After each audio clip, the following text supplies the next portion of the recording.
할렐루야. 앞뒤로 고백하실까요? 하나님이 당신과 함께 하십니다. 시작. 여러분, 이런 때 있으시죠? 살다 보면 도망가고 싶을 때가 있습니다. 짜증이 날 때가 있습니다. 숨고 싶을 때가 있습니다.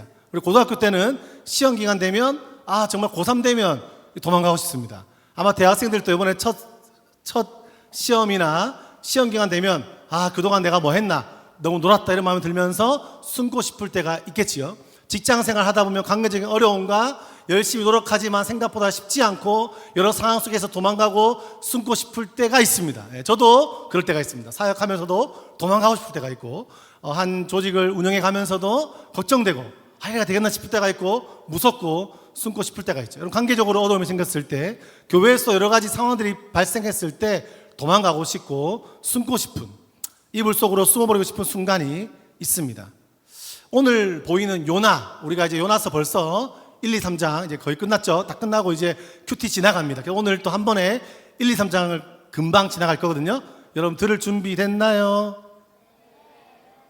네, 아직도 준비됐어요 하는 사람이 있지 않죠? 요즘에는 내내 선생님입니다. 알겠죠? 어디 가서 물어봤더니 자꾸 이렇게 나이 좀 있는 분들은 준비됐어요 하더라고요. 여러분, 기억하시면 감사하겠습니다. 여러분, 요나가 그런 마음이었을 것 같습니다. 요나서는 흔히 물고기가 사람을 삼킨 신기한 이야기로 기억하죠. 사실은 이 내용은 한 종교인의 위선과 도망, 그리고 그를 끝까지 추적하시는 하나님의 거대한 사랑 이야기가 숨어있죠. 그리고 더 불편한 건 이 이야기가 곧 이 시대 우리의 자아상일 수도 있습니다. 우리는 보통 요나서를 주일학교 동화처럼 기억합니다. 고래한테 먹혔다가 살아난 이야기, 말 안 듣다가 혼난 이야기, 아이들의 그림책에 나오는 귀여운 모험단 정도로 우리는 생각하죠. 그러나 그래서 핵심 메시지도, 그러니까 우리도 하나님 말씀에 순종합시다로 정리해버릴 때가 많이 있습니다. 근데 오늘 요나서는 그렇게 그런 간단한 책은 아닌 것 같아요.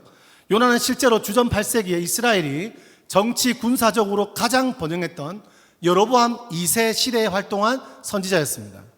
겉으로는 잘 나가던 시대, 그러나 속으로는 하나님은 우리 편, 그리고 우리 민족만의 하나님이라는 자만과 배타성이 그들에게 가득했습니다.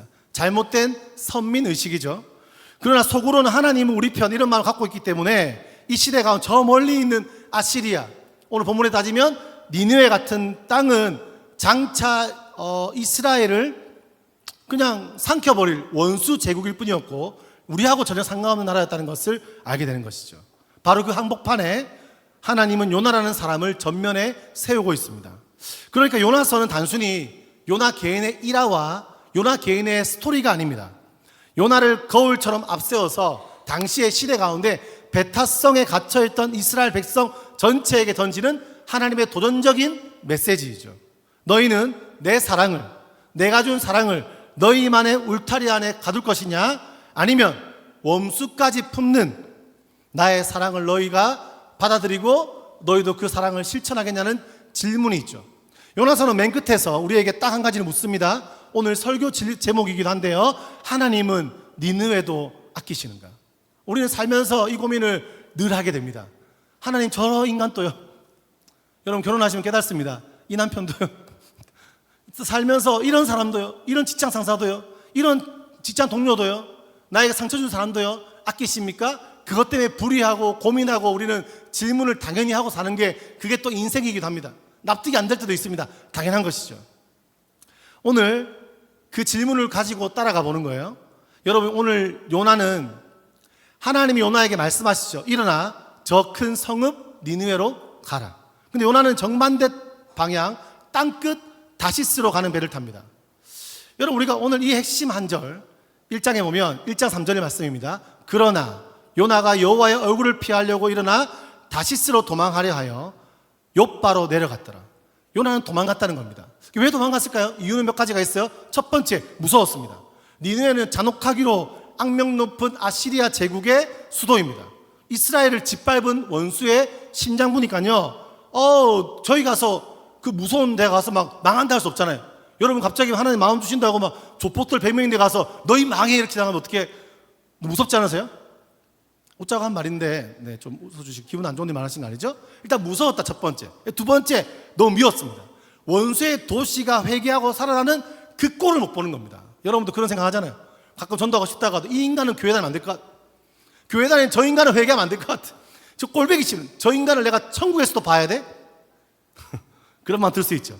내가 왜 죽어 마땅한 저 인간들이 왜 가서 살 길을 내가 열어줘야 되지? 이런 마음이 있었겠죠. 세 번째는 어떤 마음이냐? 세 번째는 요나는요, 하나님이 어떤 분인지를 너무 잘 알고 있죠. 그래도 선지자니까. 직업이 선지자입니다. 보기에는 선지자 안 같지만 이분 직업은 선지자입니다. 자기가 가서 외치면 자비로우신 하나님이 그들을 용서할 거라는 걸 알고 있어요. 바로 그게 너무 싫어서 도망친 겁니다. 이 속마음은 맨 끝 4장에 가서 우리가 분명히 알게 되죠. 여러분, 이 도망친 요나가 어떻게 움직이는지 한번 볼까요? 추적해 볼까요? 하나님은 분명히 말했어요. 일어나 가라 했는데요. 어떻게 합니까? 일어나지 않아요. 일어났는데 반대로 갑니다. 정반대로 움직이죠.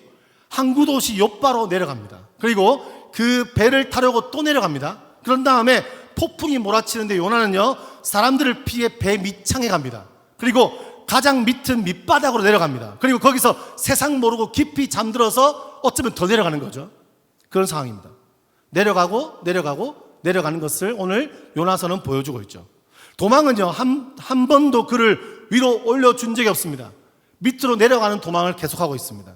하나님의 낯을 피하는 걸음은 늘 낮은 곳, 더 어두운 곳, 더 깊은 곳으로 그를 끌고 내려가는 것을 보게 되죠. 게다가 그 잠은 그냥 낮잠이 아니라 성경이 죽음에 빗대는 마치 같은 깊은 잠이었어요. 원어적 해석하면 마치가 뭐죠? 갈비뼈를 빼는 거. 그만큼 깊이, 마치는 죽음을 의미하는 것 중에 하나죠. 잠자고 있다. 그런 느낌까지 내려갔다는 겁니다. 무슨 말이냐? 이 사명을 거부한 사람이 끝내 가닿는 곳은 영적인 죽음임을 보여주고 있죠. 그런데 이 추락이 어디까지 갈까요? 일단 이건 뒤에가 조금 더 말할 텐데요. 이 요나의 내려감이 과연 어디서 멈추는지, 무슨 일이 일어나는지를 조금 뒤에 같이 보겠습니다. 바로 그때 하나님을 알지도 못했던 이방 선원들이 있습니다. 폭풍이 거세지자 놀랍습니다. 자기 신에게 부르짖죠. 그리고 배를 가볍게 하려고 짐을 바다에 다 던져버립니다. 그리고 안 되니까 누구 때문에 재앙이 닫혀있는지를 찾아봅니다. 추적합니다. 안 나와요. 어떻게 합니까? 제비를 뽑습니다. 제비는 누가 떨어졌습니까? 요나에게 떨어졌습니다. 요나가 제비에 딱 걸렸어. 이 시기 아주 그냥 이런 마음 아니었겠습니까? 딱 걸렸어. 근데 놀랍게도 그 이방인들에는요, 인간의 존엄이 있거든요. 그들은 요나를 다그치죠. 직업이 뭡니까? 어디서 왔습니까? 어느 민족입니까? 그렇게 다음에 사정을 다 알고 나서 선원들은 요나를 던지지 않아요. 존엄이 있어요. 오히려 한 사람이나 살려보려고 필사적으로 노를 젓고 이 사람의 피를 우리에게 돌리지 말라고 이야기하죠. 억울한 피를 흘리지 않으려고 신중하게 기도합니다. 하나님을 경외하던 요나는 배 밑에서 뭐 한다고요? 잠만, 또 세게 말하면 잠만 자고 있는데 하나님을 모르던 뱃사람이 오히려 생명을 아끼는 것을 보게 되죠. 누가 더 어려워 보이나요? 선장이 요나를 흔들어 깨우자 요나는 그제 입을 열었어요. 뭐라 했냐? 완벽한 신앙 고백을 합니다. 1장 9절입니다. 나는 히브리 사람이요 바다와 육지를 지으신 하늘의 하나님 여호와를 경외하는 자로다. 얼마나 멋진 고백입니까? 여러분, 이 맥락 속에 보면 이건요, 입만 열면 나오는 번지르한 신앙 고백입니다. 물론 잘했어요. 하지만 그냥 탁 튀어나온, 근데 삶은 아닌 겁니다. 정작 삶에서는 도망치고 잠자고 책임지지 않는데 말은 천국이죠. 말은 천산주스죠. 이게 바로 오늘 요나의 모습을 보여줍니다. 어쩌면 당시에 이스라엘을 보여주는 거죠. 결국 요나가 나를 들어 바다에 던지라고 해서 선원들이 그를 던지자 그렇게 미쳐 날뛰던 바다가 거짓말처럼 잠잠해졌습니다.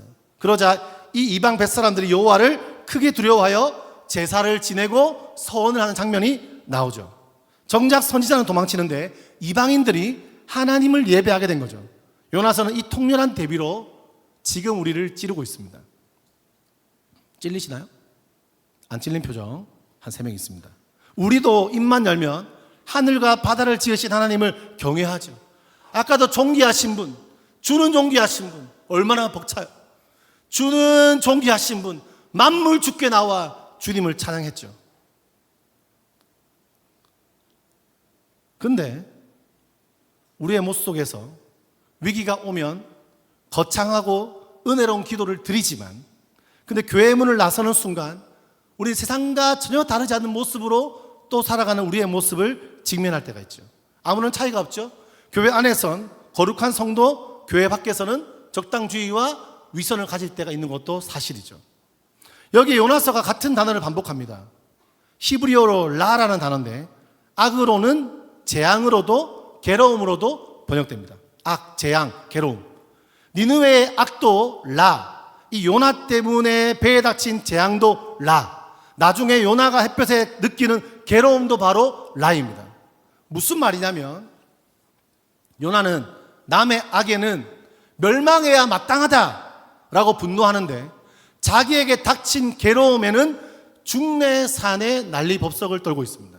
이런 걸 뭐라고 하죠? 내로남불이라고 합니다. 자기는 하나님의 두 번째 기회를 얻어 살았으면서 내가 미워하는 대상에게는 단 한 번의 기회조차 주지 못하는 것, 견디지 못하는 사람, 그 옹졸하고 비뚤어진 요나가 오늘 이 현장에, 이 본문에 나와 있는 것이죠. 2장으로 넘어가 볼까요? 2장의 핵심은 자기 중심적인 기도 한복판에서 요나가 무심코 내뱉는 이 한 절입니다. 2장에 보면 9절입니다. 구원은 여호와께 속하였나이다. 자, 여러분, 하나님은 도망치고 잠들어버린 요나를 그냥 두지 않습니다. 폭풍을 던지시고 큰 물고기를 예비하셔서 벼랑 끝까지 그를 추적하시죠. 주님은 추적하는 분이십니다. 여기서 우리가 오해하면 안 되는 게 있어요. 폭풍은 요나를 멸망시키려는 벌이 아니었습니다. 잘못된 도피 경로를 막아서고 진짜 자기 자신을 대면하게 만드는 하나님의 강력한 브레이크였습니다. 다시 말해 고난은요, 집요한 하나님의 사랑이에요. 도망가는 자식을 끝까지 쫓아 붙드는 아버지의 손길이죠. 근데 왜 하필 물고기 배일까요? 사람은요, 어지간한 고난으로 잘 안 깨지죠. 어찌나 고집이 센지 황소 고집이라는 표현을 쓰듯이 하나님은요, 우리를 비단접 없는 절대 어둠 속에 인간을 가둘 때가 있어요. 왜요? 돌아오라고. 그것은 내 고집, 내 정의, 내 삶의 주도권이 철저히 배제되는 자리죠. 물고기 속에서 아무것도 할 수 없는 그 상황, 강제적 멈춤의 자리를 경험할 때가 있습니다. 여러분 삶에도 있었을 것이고 있을 수 있고 앞으로 경험하게 될 수도 있습니다. 그 안에서 요나가 기도하는 겁니다. 많은 사람이 이 기도를 아름다운 회개의 기도를 읽지만 자세히 보면요, 조금 이상해요. 그 기도 속에 회개나 사과나 이런 게 한마디도 없습니다. 자기가 도망쳐놓고 주께서 나를 쫓아냈다고 하면서 1장에서 그렇게 신실했던 선원들을 도리어 헛된 것을 섬기는 자들하고 깎아내리고 자기를 미화했죠. 오직 그 기도가 자기중심적이고 얄팍했던 겁니다. 여러분, 피조물인 물고기조차 감당 못해 그를요 토해내는 장면이 참 재밌죠. 겉은 경건한데 알맹이가 없는 종교성은 물고기도 뱉어낼 정도로 역겨운 거죠. 그런데 오늘 바로 여기에 복음이 있어요. 내 뜻이 완전히 꺾이고 무력해지는 그 순간이 바로 이 수렁의 자리가 비로소 하나님의 음성이 들리는 골방이 됩니다. 여러분, 요나의 내려감, 아까 했잖아요. 어디서 멈출까요? 바로 여기서 멈춥니다. 욥바로, 배 밑창으로, 죽음 같은 잠으로, 그리고 이제 바다 깊은 곳 산의 그 뿌리까지 더는 내려갈 수 없는 죽음의 맨 밑바닥, 스올이라고 표현하는 지옥같이 요나서에서 가장 낮은 지점까지 왔어요. 그 바닷속에, 물고기 뱃속에. 바로 그 순간 처음으로 방향이 바뀝니다. 끝없이 내려가기만 하던 인생을 하나님이여 처음부터 위로 끌어올리시죠. 여러분 생각해 봅시다. 요나가요, 도망쳐서 그렇게 깊이 내려간 그 끝에서 하나님의 손이 거기까지 따라 내려와 그를 건져 올리시죠. 다시 세우시죠. 도망의 맨 밑바닥에도 하나님의 손이 닿지 않는 곳이 없었다는 겁니다. 여러분, 절망이 있습니까? 어두운 곳이 있습니까? 그곳에도 주님의 손길이 닿고 있습니다. 따라해 볼까요? 주님의 손길은 닿지 않는 곳이 없습니다. 믿으시면 아멘 해볼까요? 우리는 한계를 넘으려고 발버둥 칩니다. 근데 요나는 이제 한계를 힘으로 넘은 게 아닙니다. 한계의 맨 밑바닥까지 가라앉았고 거기서 자기 힘이 아니라 건지시는 은혜로 끌어올려졌습니다. 성경에서 그 어둠 속의 사흘은 그냥 시간이 아니라 존재가 완전히 바뀌는 전환점이죠. 내 가능성이 다 끊긴 그 자리가 하나님의 빛이 스며드는 통로가 됩니다. 여러분, 그러니 지금 여러분이 통과하는 그 어두운 수렁이 어쩌면 하나님께서 나를 깨트리는, 다시 빚으시는 자리일 수 있음을 믿으시기를 바랍니다. 사람에 대한 실망, 말도 안 되는 그 사건, 너무 어렵고 지치는 그 문제들 가운데 돌아보십시오. 어쩌면 하나님께서 여러분을 잠깐 멈추어서 나의 자아와 내 모든 걸 깨트리는 시간일 수 있음을 기억하셔야 됩니다. 근데 그 시간은 여러분을 망가뜨리는 시간이 아닙니다.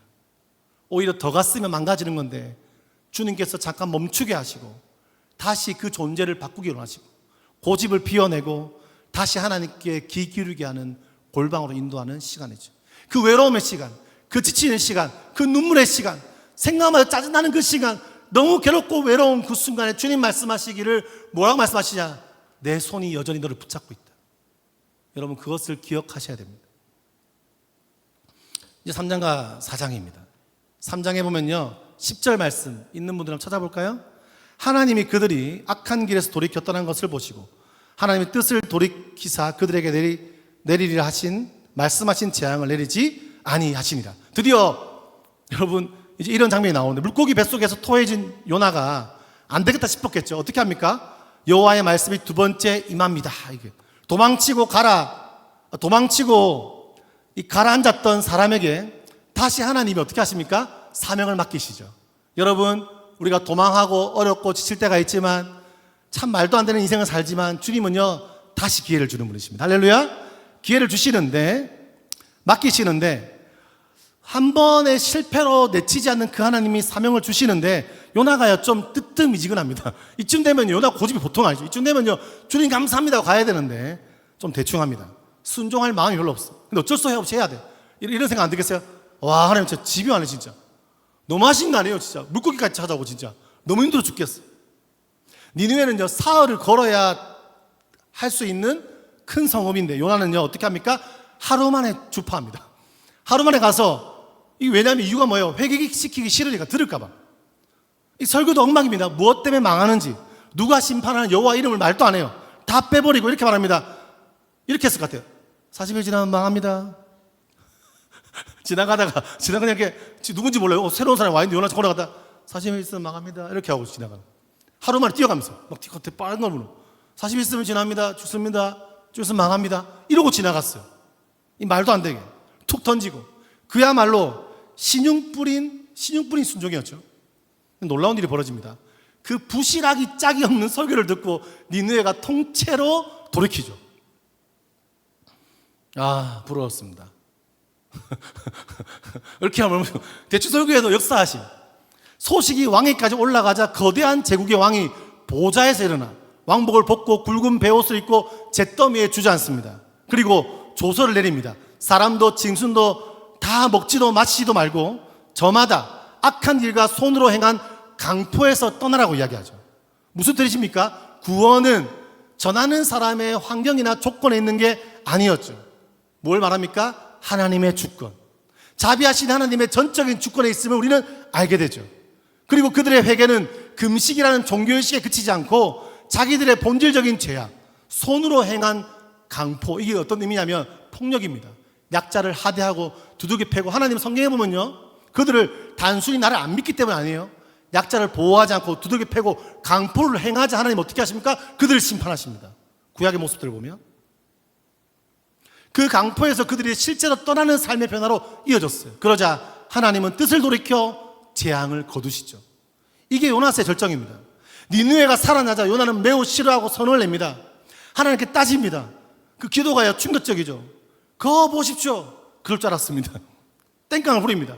주께서 이렇게 말해요. 주께서는요 은혜로우시죠, 자비로우시죠, 아주 그냥 노하기를 더디하시죠. 인애가 너무 커갖고 아주 그냥 뜻을 돌이켜서 재앙을 내리지 않는 분인 줄 내가 알았으니까 도망친 겁니다. 이렇게 말합니다.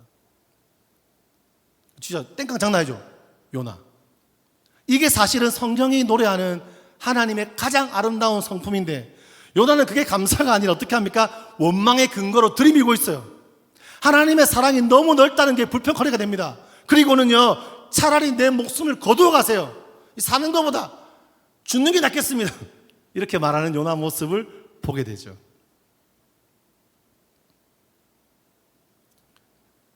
하나님이요 근데 그 상황에서 뭐라 할까요? 저 같으면 요나 일로 와봐. 네 생각이 어디서 없어? 요나 하면서 땡꾸나 때린다든지. 주님 땡꾸 얼마나 아플까요? 빡 때립니다. 얼마나 아플까요?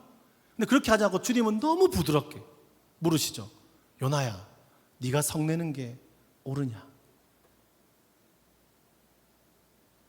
우리를 향한 주의 음성이 들리세요? 우리가 성내는 게 옳으냐? 그 사람을 향한. 근데 요나는 대답도 없이 성읍 동편으로 나가 초막을 짓고 니네가 정말 안 망하나 독한 눈으로 쳐다봅니다. 망할 거야. 그런 그에게 하나님이 박넝쿨 하나를 키워서 그늘을 주시죠. 다음날 벌레를, 근데 너무 좋았는데 벌레를 보내서 다시 들어버립니다. 요나는 그 그늘 하나가 사라진 것에 또 죽고 싶다며 분노합니다. 여러분 보십시오. 인간이 얼마나 이기적입니까? 자기가 수고하지도 않은 박넝쿨, 그 작은 그늘 하나에 천국과 지옥을 오가죠. 이게 남 얘기일까요? 우리는 어떻습니까? 우리의 안락함, 나만의 안락함, 내 가정의 안녕, 우리 교회만의 은혜라는 좁은 울타리에 갇혀서 그게 흔들리면 세상이 끝날 때 분노하지 않습니까?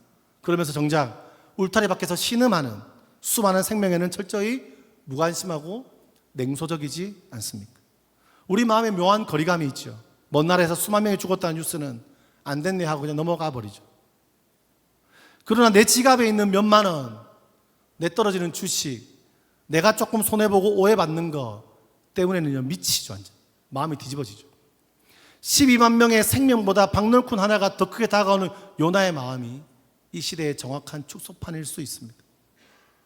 미국의 한 사회학자가 우리 아이들이라는 책에서, 그 앞에는 나홀로 볼링이라는 책을 썼고 최근 이제 우리 아이들이라는 책을 썼는데, 그 책에서 이런 진단하죠. 사회가 점점 내 아이만은 이 경쟁에서 이기게 하겠다는 각자 도생으로 치닫고 있다.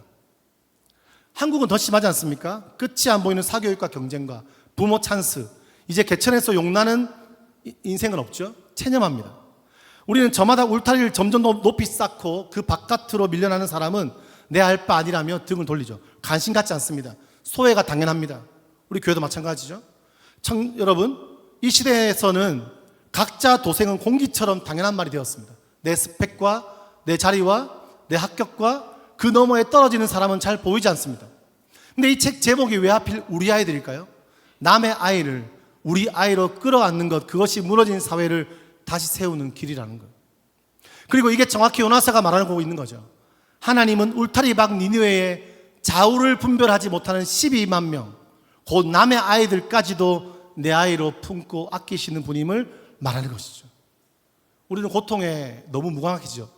지금 여러분 베네수엘라와 일본 땅과 우리 필리핀 민다나오에도 최근에 지진이 있었고, 이 땅에 고통받는 수많은 사람들 이야기가, 그것의 감정을 다 소모한다는 게 다 쉽지 않고, 내 일도 바쁘기 때문에, 내가 하는 것도 벅차기 때문에 관심을 갖기 너무 어렵습니다. 하지만 그런 표현이 있습니다. 고통에는 중립이 없습니다.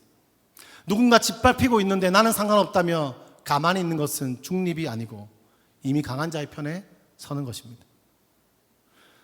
그런 표현도 있습니다. 무관심의 세계화. 우리가 빠지는 이 모습, 무관심의 세계화. 박넝쿨 그늘에 안주한 채 12만 명의 죽음에 무심했던 요나처럼 우리도 역시 거기에 빠져 있을 수 있습니다. 우리 말씀을 보고 기도하며 예배를 드릴 때마다 다시 한번 고민해보고 내 마음과 생각은 어디 있는지를 돌아보는 것이 중요합니다. 마지막 4장의 한 절입니다.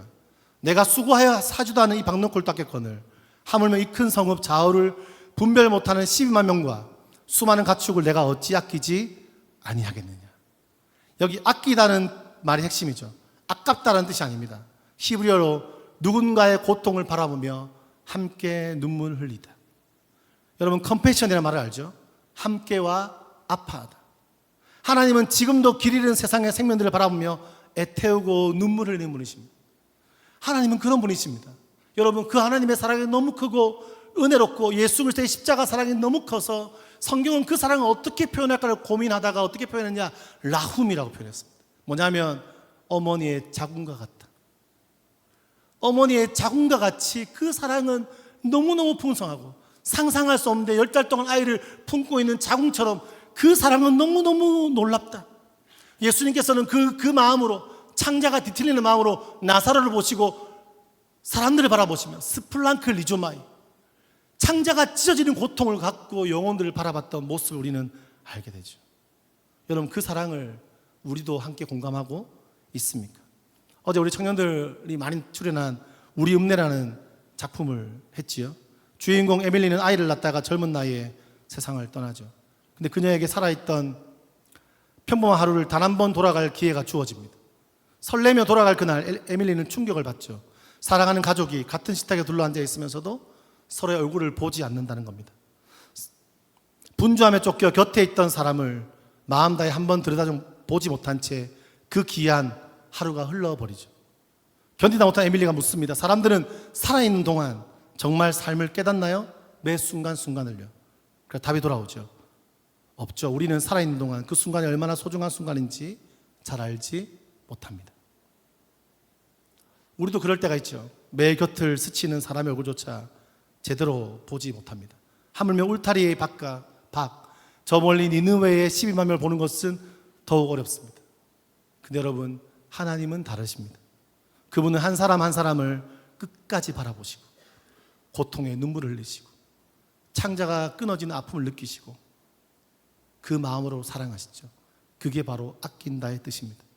어쩌면 신앙이란 하나님의 그 눈을 빌려 그동안 내가 보지 못하고 지나쳤던 생명들을 비로소 바라보기 시작하는 것, 그게 신앙의 시작인 줄 모르겠습니다. 그리고 기억합시다. 하나님 한민족을 심판하실 때 그 기준은 나를 믿어서가 아니었습니다. 그 사회에 가득한 폭력과 약자 유린이었습니다. 하나님의 관심은 늘 우리가 그어놓은 경계선 넘어 짓밟히는 생명을 향해 있습니다. 사실 요나서를 한마디로 요약하면 이거죠. 하나님의 선교, 미시오 데이. 선교는 우리가 기획하고 우리가 주도하는 우리의 프로젝트가 아니라 처음부터 끝까지 하나님의 마음이고 하나님이 하시는 일입니다. 여러분, 요나는 도망쳤고 마지못해 하루짜리 부실한 설교를 던졌을 뿐인데 니느웨가 통째로 돌아옵니다. 구원의 주체는 철저히 하나님이시죠. 우리는 그 일에 어떻게 해요? 초대받았을 뿐입니다. 우리는 그 하나님의 마음은 한 번도 우리끼리에 머문 적이 없습니다. 저 멀리 아브라함을 부르실 때 땅의 모든 족속이 너로 말미암아 복을 받으리라고 말씀하셨죠. 이스라엘은 복을 독점하라고 받은 것이 아닙니다.